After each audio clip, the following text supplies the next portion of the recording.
الذي لم يتخذ ولدا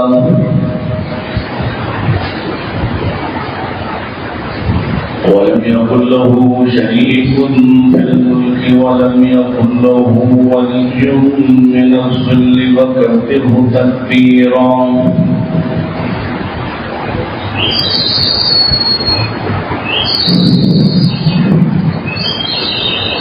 الحمد لله الذي علم بالإنعام وحرم الحرام،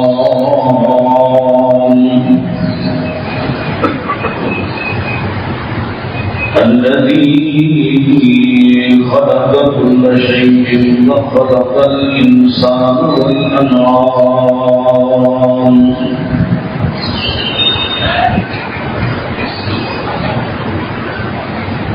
والصلاة والسلام على أشرف الأنبياء وسيد الأنام،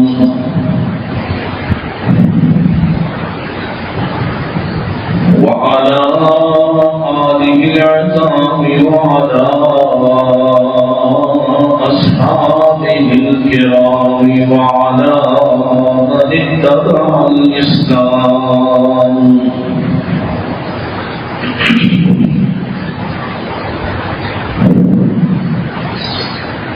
اللهم صل على محمد وعلى آل محمد كما صليت على إبراهيم وعلى آل إبراهيم إنك حميد مجيد. اللهم بارك على محمد وعلى آل محمد كما باركت على إبراهيم وعلى آل إبراهيم إنك حميد مجيد. أعوذ بالله السميع العليم من الشيطان الرجيم. بسم الله الرحمن الرحيم. إنا أرسلناك بالحق بشيرا ونذيرا ولا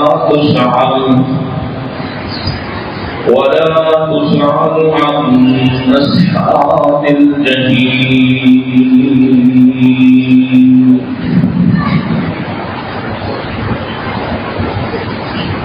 إن أحسن الحديث كتاب الله وخير الهدي هدي محمد صلى الله عليه وسلم وشر الأمور محدثاتها كل محدثة بدعة وكل بدعة ضلالة وكل ضلالة في النار.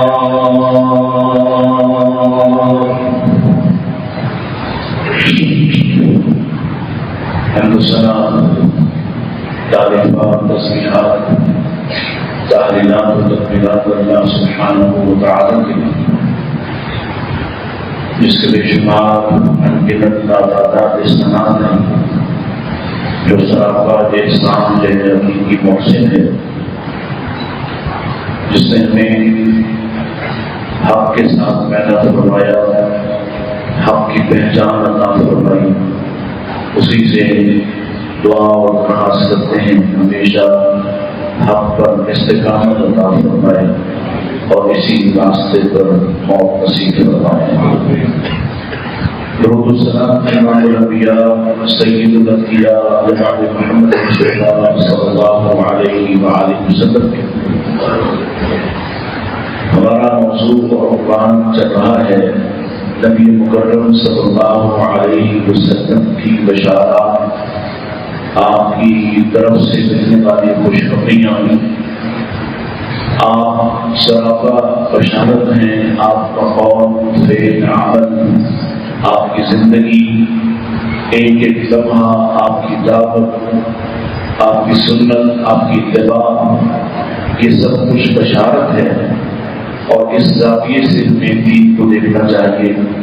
اور اگر آپ سے یہ بھی کہا جائے جب آپ کو ڈرایا جاتا ہے، جب آپ کو کسی بات سے منع کیا جاتا ہے، تو دراصل یہ بھی بشارت ہے کہ آپ کو کوئی روکنے والا، آپ کی محبت میں روکنے والا، آپ کو جہنم نہ جانے دینے والا اور اس کی فکر کرنے والا کوئی تھا، جو آپ کے لیے راتوں کو جانا کرتا تھا، جو آپ کے لیے دعائیں کیا کرتا تھا، جو آپ کے لیے اپنے رب کو منایا کرتا تھا۔ گویا بظاہر جو ڈر سنانے کے پہلو ہیں وہ بھی بشارت کے زمرے میں آتے ہیں کہ کوئی آپ کو منع کر رہا ہے ان کھائیوں میں گرنے سے کہ جن میں گرنے کے بعد انجام انتہائی خوفناک ہے۔ تو اگر کوئی شخص آپ کو کسی ایسی وادی میں پہنچانے سے اور وہاں جانے سے روکتا ہو جہاں جانا صرف اور صرف ہلاکت ہوگا، تو گویا یہ شخص بھی آپ کا خیر خواہ ہے اور یہ بھی آپ کے لیے ہمدردی اور محبت کے جذبات رکھتا ہے۔ قطع نظر اس بات کے نبی کریم علیہ السلام کی زندگی کا بڑا حصہ اور آپ کی دعوت کا بڑا حصہ اس بات سے معمول دکھائی دیتا ہے کہ آپ نے لوگوں کے لیے آسانی پیدا فرمائی، آپ نے خوشخبری سنائی، آپ کا وجود ولادت، سعادت اور خوشخبری ہے۔ اور یہ جو زاویہ میں نے آپ کے سامنے رکھا، مفسرین کا کہنا ہے قرآن مجید میں ایک انتہائی خوفناک پہلو کا ذکر کیا گیا ہے۔ ایک سخت ترین بات کی گئی ہے، لیکن اس سخت ترین بات کے دو معنی ہیں۔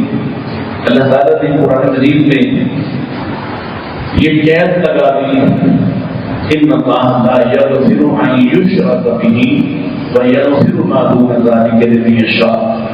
اب ایک طبقہ وہ ہے جس نے یہ کہا، یہ سمجھا کہ ظاہری آیت کا مفہوم یہ ہے کہ اللہ مشرکین کو معاف نہیں کرے گا، کسی صورت بھی مشرکوں کو معاف نہیں کرے گا۔ اب یہ ظاہری پہلو ہے، اور دوسرے لوگوں نے اس کا معنی بالکل الٹ کیا اور کہا یہ بہت بڑی بشارت ہے۔ ایک طبقہ یہ کہتا ہے اس سے سچ بات کوئی نہیں کہ اللہ کسی صورت بھی مشرکوں کو معاف نہیں کرے گا۔ اللہ نے یہ طے کر دیا کہ وہ معاف نہیں کرے گا کسی صورت، لا یغفر۔ جو شخص بھی شرک کرتا ہوا مرے گا وہ معافی کے لائق نہیں ٹھہرے گا۔ یہ ایک پہلو ہے اور بالکل درست ہے، لیکن دوسرا پہلو بہت بڑا اور بہت واضح ہے کہ اللہ کا یغفر ما دون ذلک لمن یشاء، شرک نہ کرنے والا، شرک پر نہ کرنے والا کچھ بھی کر کے آیا ہو اللہ اس کو چھوڑ دے گا۔ اب بظاہر کی آیت ترغیب کی آیت ہے، ڈرانے والی ہے، خوف دلانے والی ہے، لیکن اسی آیت کے اندر بشارت کا اتنا بڑا پہلو ہے کہ اگر آدمی نے شرک نہ کیا ہو تو اس کے تمام جرائم کی معافی اللہ کے ہاں موجود ہے۔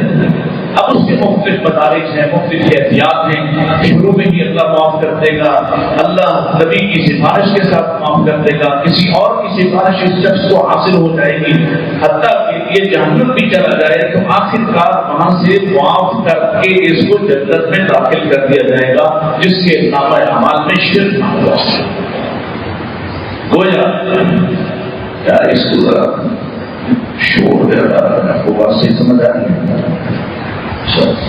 نہیں آ رہی، جو غور سے سن رہے ہیں تو آ رہی ہے، جب تھوڑا کم غور سے سن رہے ہیں تو نہیں آ رہی ہے، تو تھوڑا سا اس کا شور کا لیول کم لگ رہا ہے۔ اب بظاہر ایک ساتھ بات تھا، لیکن اسی کے اندر ایک خوشخبری چھپی ہوئی ہے۔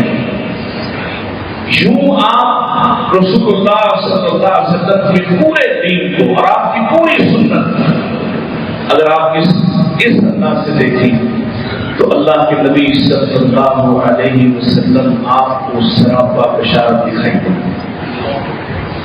آپ سراپا بشارت دکھائی دیں۔ اس لیے جب آپ کو یہ سکھایا جاتا ہے کہ آپ خوشخبری بن جائیں اپنے رویے سے، اپنے کردار سے، اپنے معاملات سے، اپنے قول و فعل سے، یہ جو تنگی ہر وقت آپ احباب نے پیدا کر رکھی ہے، اس سے باہر ہو کر اپنے نبی کی سنت کو تھام لیجیے، اس کا راستہ اپنا لیجیے، اس سے فائدہ کیا ہوگا؟ آپ خود لوگوں کے لیے بشارت کا باعث بن جائیں گے، اور اگر کوئی شخص اس راستے کو اختیار نہیں کرتا تو یاد رکھیں وہ رسول اللہ کے راستے پر نہیں ہو سکتا۔ اللہ کے نبی صلی اللہ علیہ وسلم تو سراپا بشارت ہے، آپ پر اترنے والا قرآن، اس کی آیات بشارتیں دے کر اتری ہیں، جہاں اللہ تعالیٰ نے جہنم کا اور خوفناک وادیوں کا اور وہاں کے عذابات کا تذکرہ کیا ہے، وہیں اللہ نے اپنی غفرت کا ذکر بھی کیا ہے۔ جہاں انسانوں پر اور جنوں پر عذاب کی بات کی ہے، وہیں پر اللہ نے اپنی بخشش اور مغفرت کی بات بھی کی ہے۔ تو اللہ تعالیٰ کی سنت بھی یہی ہے، اور نبی کریم صلی اللہ علیہ وسلم پر آنے والا پیغام بھی یہی کہتا ہے کہ آپ بشارت دے کر آئے تھے، آپ خوشخبری سنانے والے ہیں۔ ڈر سنانا آپ کی زندگی کا ایک پہلو، ابلاغ کا ایک حق اور رسالت کے پیغام کا ایک لازم جز تھا، لیکن حقیقی بات ہے آپ دنیا والوں کے لیے بشارت ہے۔ مثال کے طور پر بڑی معروف روایت ہے اور بہت ہی زیادہ سنی جاتی ہے، آپ نے اعلان عام ہے۔ اب جو اس اعلان عام سے فائدہ نہ اٹھائے وہ اگر جہنم جاتا ہے تو گویا اس نے خود طے کیا ہے کہ وہ جہنم جانا چاہتا ہے۔ نبی کریم اسلام نے ارشاد فرمایا کل امتی یدخلون الجنہ، میرا ہر امتی جنت میں داخل ہوگا، ہر امت۔ اب یہ اعلان عام الا من ابا، سوائے اس کے جو جانے سے انکار کرتا ہے، سر پھیرتا ہے، تکبر اختیار کرتا ہے۔ کیونکہ قرآن مجید میں شیطان کا جو ابلیس کا جو پہلا جواب تھا، جب اللہ نے سے پوچھا ما منعک ان تسجد، کیوں نہیں کیا سجدہ تم نے؟ اس عمر تم جب میں نے تمہیں حکم دیا تو تم نے سجدہ کیوں نہیں کیا؟ کیوں نہیں کیا سجدہ؟ اللہ اکبر۔ تو اس نے تکبر کا اظہار کیا، اور جہاں اللہ نے حکم دیا تھا ملائکہ سے اسجدوا لآدم، اللہ کہتا ہے فسجدوا، ان سب نے سجدہ کیا، لیکن الا ابلیس ابا واستکبر، اس نے سر پھیرا اور تکبر اختیار کیا۔ اس نے سر پھیرا یعنی تکبر کی انتہا یہ ہے کہ آدمی اپنی زبان سے جواب بھی نہ دے اور اپنے سر کی جنبش سے کسی کی بات کو رد کرے۔ ابا واستکبر، اس نے انکار کیا ہے، انکار بھی کون سا؟ سر گھما کے بات کرنا۔ پھر اللہ نے پوچھا ہے ما منعک ان تسجد، تو نے کیوں نہیں سجدہ کیا جب میں نے تمہیں حکم دیا؟ پھر یہ کہتا ہے میں اس کو اس لیے سجدہ نہیں کر رہا، اس لیے کہ میں انا خیر منہ، میں اس سے بہتر ہوں۔ پہلے اس نے ساتھ گھمایا، پہلے اس نے استغفار کیا ہے۔ اللہ اکبر۔ تو اگر کوئی شخص رسول اللہ کی بات سن کر، آپ کا راستہ دیکھ کر استغفار کا رویہ اختیار کرتا ہے، ساتھ پھیرتا ہے، اللہ کے نبی فرمایا صرف وہ جنت نہیں جائے گا میری امت میں سے جو انکاری ہوگا، سب پھیرنے والا ہوگا، تکبر اختیار کرے گا، وگرنہ سب کے سب جنت میں ہوں گے۔ قیلا من آگا یا رسول اللہ، پوچھا کہ اللہ کے رسول وہ کون ہے جو آپ کے راستے پر جنت نہ جانا چاہے اور انکار کرے؟ فرمایا من اطاعنی فقد دخل الجنہ، آسان سا اصول یہ ہے جو میری اطاعت کرتا رہے گا وہ جنت میں داخل ہو جائے گا۔ ومن عصانی فقد عصا، اور جو میری نافرمانی کرے گا گویا وہ سر پھیر رہا ہے، انکاری ہے، جنت جانا ہی نہیں چاہتا ہے۔ ورنہ آپ علیہ السلام کی امت ساری کی ساری جنت میں داخل ہو جائے گی، ماں سوائے اس کے جو انکار کرنے والا، اور ساری کی ساری جتنی قرآن مجید کا ایک مقام نازل ہو رہا ہے اور جن کو اس بات کی فکر اور سمجھ تھی ان کی کیفیت کیا ہے؟ قرآن کی کہتے ہیں والسابقون السابقون اولئک المقربون فی جنات النعیم، یہ جو سبقت پہ جانے والے ہیں یہ پہلے ہی ہیں۔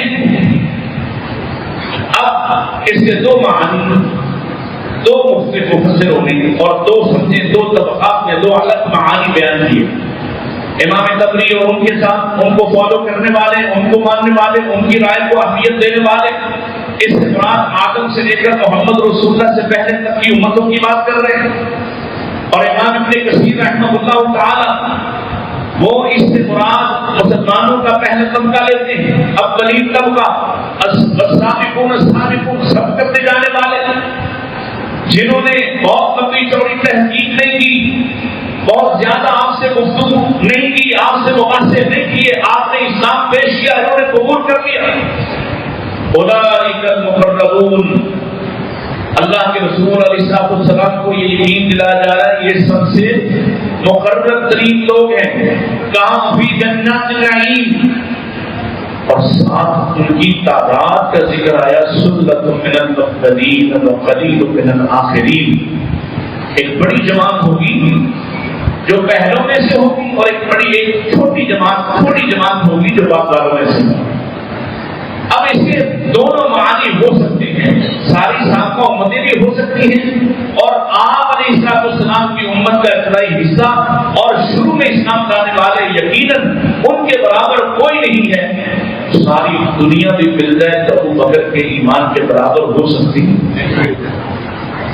ساری دنیا بھی مل جائے، وہ پہلا ہی تھا، اس کے برابر کوئی نہیں ٹھہر پایا. اسی طرح عورتوں میں خدیجہ کے برابر کوئی نہیں، غلاموں میں بلال کے برابر کوئی نہیں. اللہ اکبر. والسابقون السابقون. اور جب جیسے یہ خبر سنی سے آباد، ہم تو قرآن سنتے ہیں اور سنی کر دیتے ہیں، ان کے چہرے مغموم ہو گئے ہیں کہ شروع والوں میں تو ایک کثیر تعداد جائے گی جنت میں، بعد والے بہت تھوڑے جنتی ہوں گے.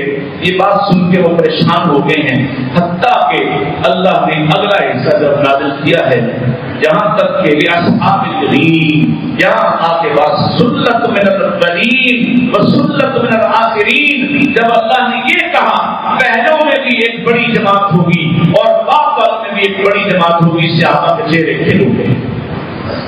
کہیں قرآن سورۃ البقرہ کا آخری حصہ اترتا ہے اور وہاں اللہ یہ بات کر رہا ہے کہ جو تم اپنے جی میں چھپاتے ہو، تمہارے دلوں کے اندر جو خواہشات ہیں، جو باتیں تمہارے دلوں کے اندر آتی ہیں، ان کا بھی حساب ہوگا. صحابہ پریشان ہو گئے ہیں، حتیٰ کہ وہ بار بار آپ کے نبی پاک سے پوچھتے ہیں یا رسول اللہ دل کی باتوں پہ بھی امتحان ہوگا، دل کی باتوں پہ بھی سزا ہوگی. اللہ اکبر. جب تک کہ آسمان والے نے وَيَغْفِرُ لِمَن يَشَاءُ وَيُعَذِّبُ مَن يَشَاءُ نازل نہیں کر دیا، تب تک ان کے چہرے ٹھیک نہیں ہوئے، ان کی پریشانی دور نہیں ہوئی. قرآن کا ایک لفظ اس پر غور کرتے تھے، ایک کیفیت کو سمجھنا چاہتے تھے. وہ بشارت لینے کے لیے آتے تھے. بعض صحابہ ہیں جو رسول اللہ سے پوچھتے ہی بشارت کی بات تھے، اور بعض صحابہ ہیں جو آنے والے فتنوں کی بات پوچھتے ہیں. یہ ان کا مزاج ہے. نبی مکرم علیہ السلام آپ بشارت دینے والے ہیں، اور آپ ارشاد فرماتے ہیں جو بات چل رہی ہے بڑی جماعت پہلوں میں سے ہوگی.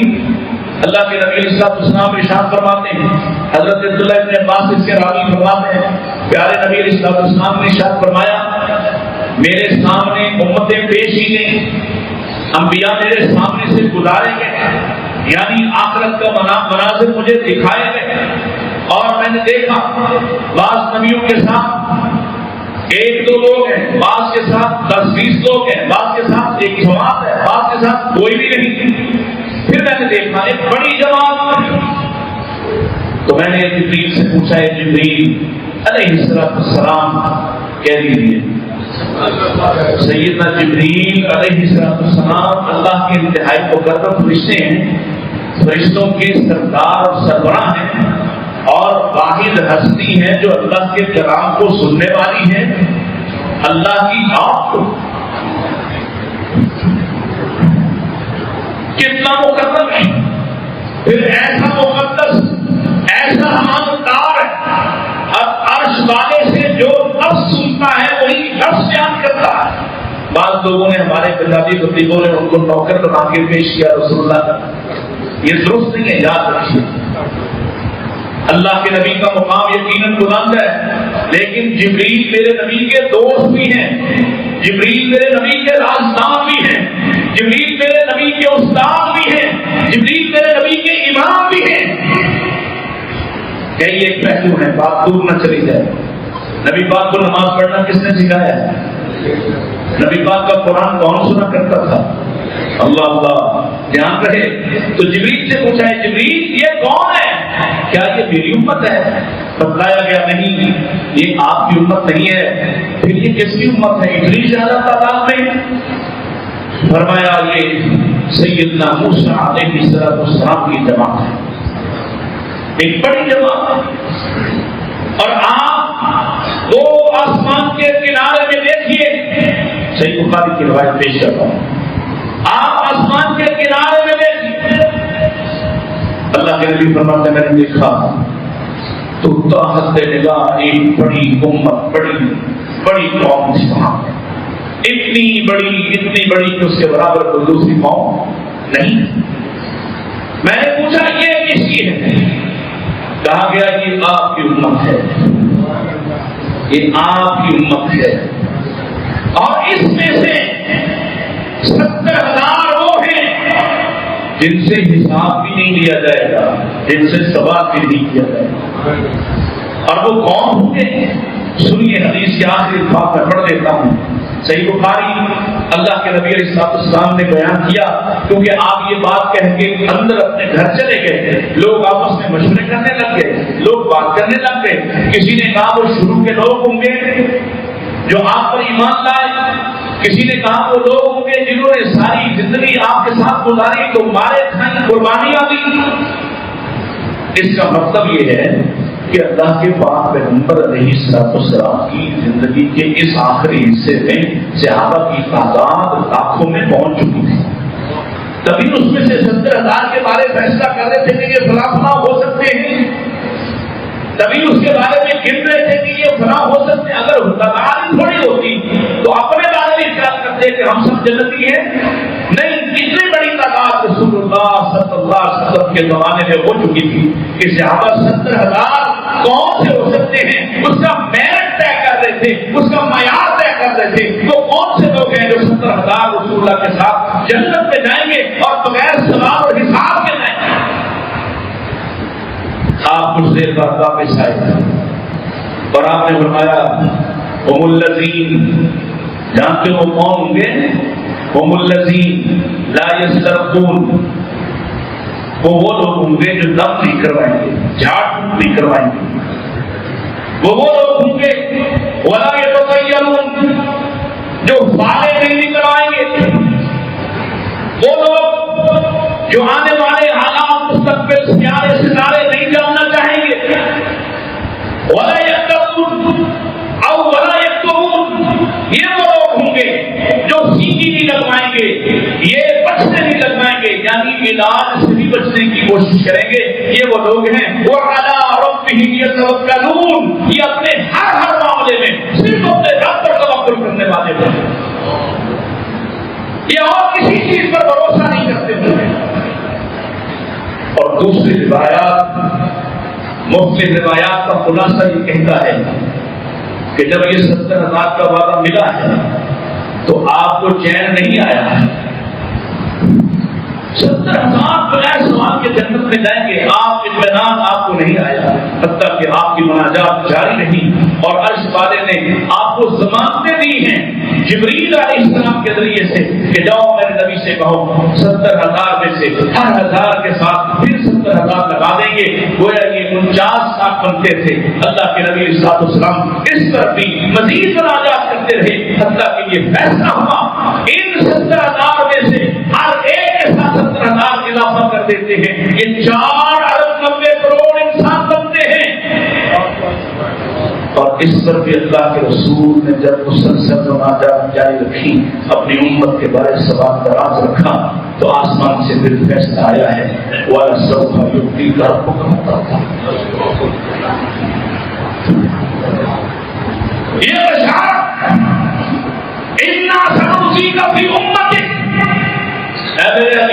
اپنی مناجات کو روک لے، ہم تجھے تیری امت کے بارے راضی کر دیں گے، تو کہتا جائے گا ہم چھوڑتے جائیں گے، ساتوتا کہا جائے گا، مان کیا مانگتا ہے دیا جائے گا، سفارش کو قبول کیا جائے گا۔ قل، ایک حدیث میں آتا ہے اللہ کہے گا قل یسمع، اے میرے حبیب کہو تو صحیح، سنا جائے گا۔ جہاں کا اصول، جہاں کی حیرت، جہاں کی کیفیت یہ ہے، منزل الذی یشفع عندہ الا باذنہ، کون ہے جو وہاں اس کی اجازت کے بغیر، اس کے اذن کے بغیر، اس کے حکم کے بغیر لفظ بھی اپنی زبان سے نکال سکے؟ وہاں میرے رسول سے کہا جائے گا قل یسمع، تو کہتا جا ہم تجھے سن رہے ہیں۔ بشارت کس کے ساتھ جڑنے میں؟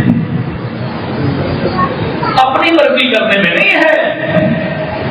نبی کا غلام ہوا، نبی کا تابع ہوا، اپنی خواہشات کو قربان کرنے والا ہوا، اپنے اوپر رب کی مرضی کو طاری کرنے والا، رسول اللہ کا راستہ اختیار کرنے والا ہوا۔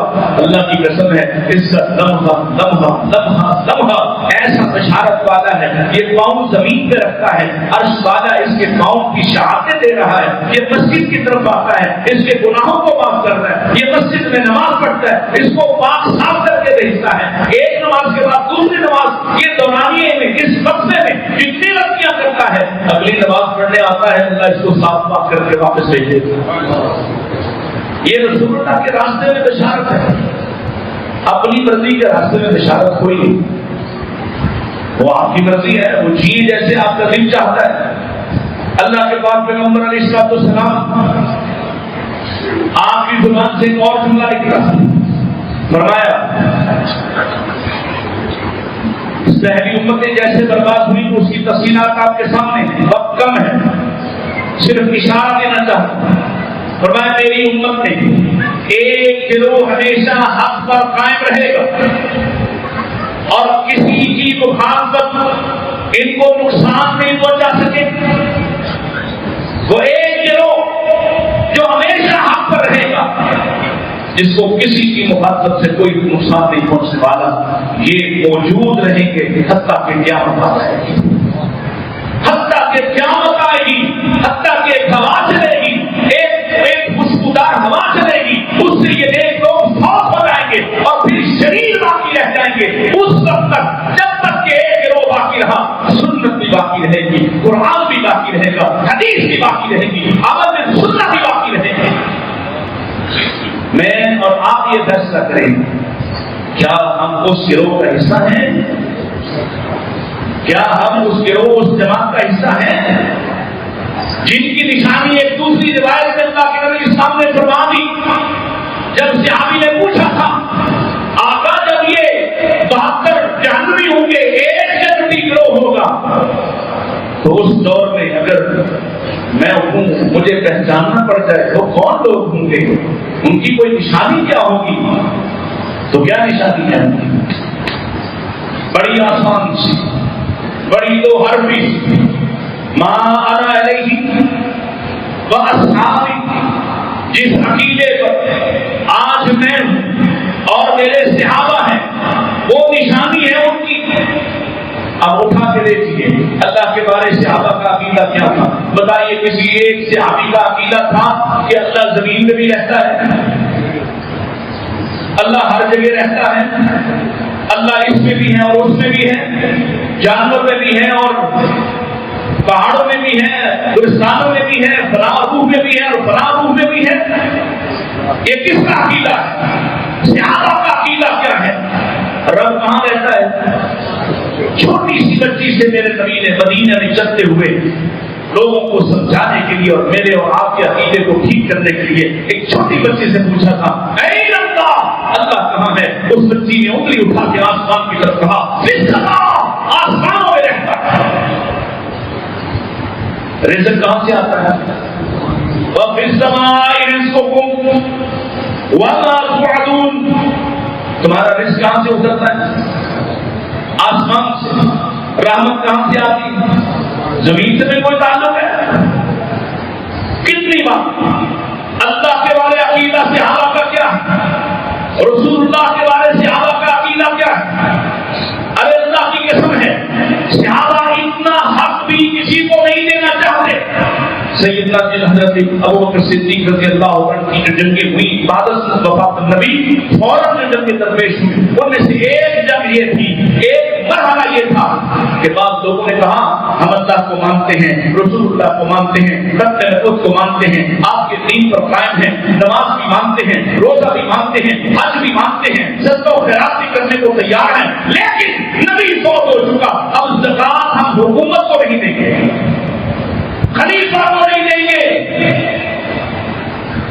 اس بات پر حضرت ابوبکر نے ان سے لڑائی کی. اس بات پر اتنی سی بات بھی اللہ کے نبی علیہ السلام کے بعد اور کیا فرمایا اگر کسی نے، کیونکہ قرآن یہ کہتا ہے زکات کون وصول کرے گا؟ جہاں اسلامی حکومت ہو، خلیفہ ہو، زکات کون وصول کرے گا؟ اور بولو تو صحیح، زکات کون لے گا؟ خلیفہ. اور کوئی ٹیکس نہیں دے گا. جہاں حکومت اسلامی نہیں وہاں ٹیکس سارے دیے جائیں، پھر اسی لیے ہم زکات بھی نہیں دیتے. اسلامی حکومت لاؤ، زکات دو ہم سے. اسلامی حکومت، اسلام کی حکومت، اسلام کا خزانہ زکات ہے. کہا زکات نہ دینے والے ہیں، اگر ان سے مجھے لڑنا پڑا تو اس حد تک لڑوں گا، اس حد تک اگر کوئی رسول اللہ کو اونٹ دیتا تھا اور اس کی مہار نکیل ساتھ دیتا تھا، آج وہ حکومت کو، خلیفہ کو اونٹ تو دیتا ہو، ساتھ مہار اور نکیل کا انکاری ہو تو اس کے ساتھ جنگ کروں. کیوں؟ یہ رسول اللہ کا راستہ ہے. اس میں اتنا سا بھی اپنی مرضی کرنے کا حق اور اختیار کسی کے پاس، اتنا سا بھی اختیار نہیں کہ کوئی شخص اونٹ دے دے اور نکیل کہے کہ میں نہیں دیتا ہوں. یہ اللہ کے رسول کا راستہ ہے. یہ ہے وہ بنیادی سمجھ. اگر یہ سمجھ آئی تو پھر زندگی بشارت، پھر ہر عمل بشارت. اللہ اکبر. حق پر قائم رہے گا ایک گروہ. پھر فرمایا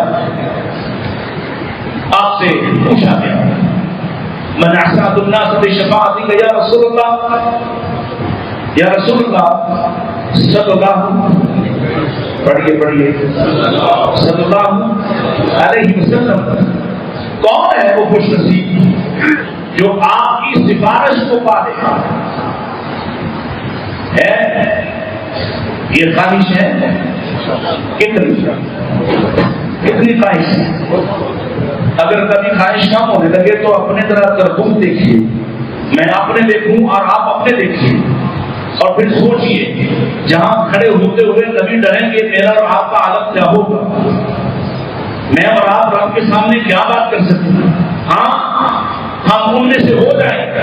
صحیح بخاری نبی مکرم علیہ السلام فرماتے ہیں ایک بندہ آئے گا، اللہ اس کو اپنے قریب کر دے گا اور اتنا قریب کر دے گا کہ اپنے پردے میں اسے ڈھانپ دے گا اور اس سے کہے گا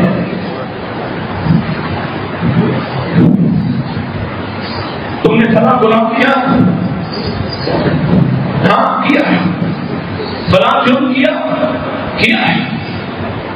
حتیٰ کہ اللہ اسے سب کچھ اعتراف کروا دے گا اور پھر اسے کہے گا انی سترت علیکم اليوم، یا آج تجھے میں نے ڈھانپ دیا ہے جیسے میں نے تجھے دنیا میں ڈھانپ رکھا. میں تجھے ظاہر نہیں کرتا، تو رات کی تاریکیوں میں جرائم انجام دیتا تھا، تو مجلسوں کے پیچھے بیٹھ کر کیسی خوفناک سازشیں کرتا، کیسے گندے غلیظ کام کرتا. میں نے تجھے سترت علیکم فی الدنیا، میں نے تجھے دنیا میں چھپایا تھا. جاؤ اغفرھا، میں نے آج تمہیں معاف کر دیا. اللہ اس کا راز بھی لوگوں تک نہیں جانے دیتا. یہ اس میدان کی بات کر رہا ہوں جہاں ہر کسی کا کچا چٹھا کھول کر لوگوں کو سنایا جائے گا. وہاں کچھ لوگ ایسے بھی ہوں گے جن کو رب اپنے حجابوں کے ڈھانپ کر کسی دوسرے کو خبر نہیں ہونے دے گا. اللہ کرے ہم ان میں سے ہو جائے گا. یہ بہت بڑی بشارت ہے. لیکن عمومی فیصلہ کیا ہے؟ وہاں لوگوں کے حالات بیان کیے جائیں گے، لوگ اپنے خطیبوں کو دیکھیں گے، لوگ اپنے لیڈروں کو دیکھیں گے، لوگ اپنے اماموں کو دیکھیں گے، لوگ اپنے رشتے داروں کو دیکھیں گے، ان کی کیفیات کو دیکھیں گے، ان کے گناہوں سے واقف ہوں گے، لوگوں کو شاہد بنایا جائے گا۔ اس وقت کوئی آواز تمہارے حق میں نہیں ہوگی۔ یہ ایک محمد رسول اللہ صلی اللہ علیہ وسلم ہے، جن کی آواز، جن کی بات، جن کی مناجات میرے اور تمہارے حق میں ہو سکتی۔ تو پوچھا گیا یا رسول اللہ وہ حق حاصل کیسے ہوگا؟ من اسعد الناس بشفاعتک یا رسول اللہ، وہ خوش نصیب کون ہے جن کو آپ کی سفارش کا حق ملنے والا ہے؟ فرمایا بڑا آسان سا اصول تھا، فرمایا اسعد الناس بشفاعتی۔ اصل میں ہم نے اس سفارش کے اور شفاعت کے حق کو بہت چھوٹا سمجھا ہے، اس لیے اس کی قدر نہیں کر رہے، اس لیے اس کو مانگتے نہیں ہیں، اس لیے اس کی طرف نہیں کرتے۔ میں اس طرف نہیں جا رہا، آج وقت کم ہے، پھر کبھی شفاعت کو دوبارہ یاد کرواتے ہیں کہ جن کو فکر تھی صحابہ ہونے کے باوجود رسول اللہ سے سمانتے لے کر پھرتے کہ آپ میری سفارش کریں گے۔ یہاں ہم اس کو ہلکا سمجھتے ہیں۔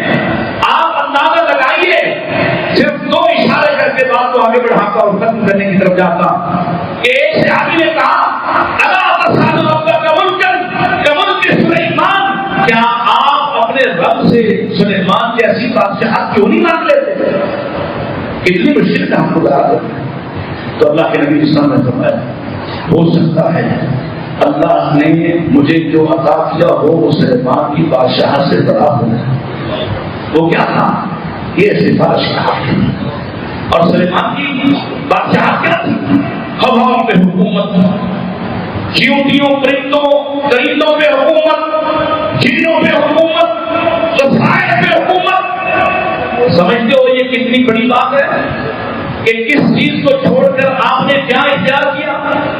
اور دوسرا میں اس کی حساسیت اور اس کی اہمیت کے لیے صرف وہ واقعہ یاد کروا دیتا کہ آپ کا بیٹا آپ کے ہاتھوں پہ دم توڑ رہا تھا، لوگوں نے کہا نبی کو ایک دعا ایسی دی جاتی ہے جس کو رد نہیں کیا جاتا، حتیٰ کہ موسیٰ اگر کہہ دے وَاجْعَلْ لِي وَزِيرًا مِّنْ أَهْلِي، الہی میرے ساتھ میرے بھائی کو میرا وزیر بنا کر بھیج دے، اللہ ان کے کہنے پر ان کے بھائی کو نبی بنا دیتا ہے۔ اتنا خاص مقام ہوتا ہے، ایک خاص دعا ہر نبی کو حاصل ہوتی ہے۔ یا رسول اللہ آپ اپنے بیٹے کے لیے غمگین ہیں، دعا کر لیں اس کے لیے۔ فرمایا نہیں، وہ دعا میں نے اپنی امت کی بخشش کے لیے بچا رکھی ہے۔ اس سے سفارش کے حق کی قیمت، اس کی حیثیت کو سمجھو، جس کے لیے کبھی مانگا بھی نہیں ہوگا کہ یا رسول اللہ ہمیں رسول اللہ کی سفارش کا ہے۔ کبھی آدھی رات کو بے چین ہو کر اٹھ کے کبھی بیٹھے اور نبی پاک پر درود پڑھتے جائیں، اس لیے کیوں کہہ رہا درود پڑھتے جائیں؟ حدیث کہتی ہے جو رسول کا پر درود پڑھتا ہے اللہ کے رسول کی سفارش اس کو مل جاتی ہے۔ جو صبح اور شام 10 مرتبہ درود پاک پڑھتا ہے رسول اللہ پر، اور میں ادرکتہ شفاعتی یوم القیامہ، اسے میری سفارش کا حق مل جاتا ہے۔ بتائیے ذرا، یہ آسان نہیں۔ تو آپ نے ارشاد فرمایا سفارش اسے، لیکن بنیاد کیا ہے؟ بنیاد مانگنے سے نہیں ملے، مانگنا چاہیے، لیکن بنیاد میرٹ معیار کیا ہے، اصول کیا ہے؟ فرمایا من قال لا الہ الا اللہ خالصا من قلبہ، جس نے اندر سے سچے دل سے یہ مان لیا کہ اللہ کے سوا کوئی دوسرا معبود نہیں، کوئی دوسرا خدا نہیں، کوئی دوسرا حاجت روا نہیں، کوئی نادا نہیں، ادھر سے مانا، اور پھر بندے کے سامنے ہاتھ پھیلا کے ملتے تبلے کرنے والا نہ بنا، ہر کسی کو اپنا حاجت روا بنانے والا، ہر کسی سے ڈرنے والا، ہر کسی سے خوفزدہ نہ ہوا، اللہ کے حق کو پہچاننے والا، اس کی توحید کے حق کی عظمت کو پہچاننے والا ہوا، یہ ہے وہ خوش نصیب جس کو میری سفارش کا حق مل جائے گا۔ اور کیسے ملے گا؟ پہلا حصہ میدان، یا اس سے بھی پہلے اگر روایت کی بات کروں تو پہلا حصہ پرسرات پر جہاں آپ سب سے پہلے سفارش کریں گے اور وہاں آپ کی سفارش دعا کی صورت ہوگی. اللہ کے نبی اسلام نے طویل روایت اس کا ایک آخری حصہ آپ فرمائیں گے میں اس طرف کھڑا ہوں اور گزرنے والے گزر رہے ہیں, بعض تو بجلی کی طرح گزر رہے ہیں, بعض تیز دوڑنے والے اور گھڑ سوار کی طرح گزر رہے ہیں, اور بعض ایسے ہیں جو گر پڑ رہے ہیں اپنے اعمال کی وجہ سے, اپنے اعمال کی بنا پر کبھی گرتے ہیں کبھی سمجھتے ہیں. بعض ایسے ہیں جن کے ہاتھ اوپر اور پورا جسم نیچے, پاؤں اوپر اور پورا جسم نیچے. ان ہاتھوں میں جب ان کو آنکھوں میں دیکھیں گے تو وہ دعا کر رہے ہوں گے اور رب صلی. یہ پہلی سفارش ہو رب صلی. اللہ اس کو سلامتی دے دے, سلامتی دے دے, بچا دے, بچا دے. دعائیں کون کر رہے ہیں؟ کون کر رہے ہیں؟ محمد رسول اللہ صلی اللہ علیہ وسلم. یہ آپ کی سفارش ہے.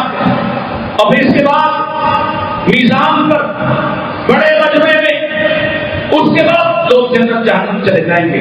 اور وہ روایت ایک طویل روایت اس کا بھی آخری حصہ کر دیتا ہوں جس میں اللہ کے رسول بار بار رب کے سامنے جائیں گے اور اللہ ایک نشانی یا ایک حد مقرر کر دے گا کہ حبیب کتنے نکال کے لے جاؤ, یا اس نشانی والے لے جاؤ, پھر دوسری نشانی, پھر تیسری نشانی, یا دوسری حد اور تیسری حد, اور پھر باقی رہ جانے والے صرف وہ ہوں گے جن کو اللہ بھی اپنی اس لب میں ڈال کر جنت میں ڈال چکا ہوگا, اور پیچھے آخری حصہ بچ جانے والا اس امت میں جہنمیوں کا وہ ہوگا جن کو قرآن نے روکا ہوگا, جن کے خلاف قرآن شاہد اور گواہ ہوگا, جو قرآن کے منکر, قرآن کی تعلیم کے منکر, قرآن کے پیغام کے منکر ہوں گے. ان کو آخری وقت میں روک لیا جائے گا. اللہ کرے کہ ہم کبھی اس میں شامل نہ ہوں. اللہ کرے ہم قرآن کے ساتھی ہوں, وہ ساتھی جن کے لیے قرآن رب کے سامنے ہمارا سفارشی بن کر ہماری سفارش کر رہا ہے. آخری بات آج کی عرض کروں گا. بہت سے ایسے اعمال ہیں اور اگلے جمعے تفصیل عرض کروں گا جن کو کرنے سے بشارت ملتی, عمل شروع کرتے ہی بشارت.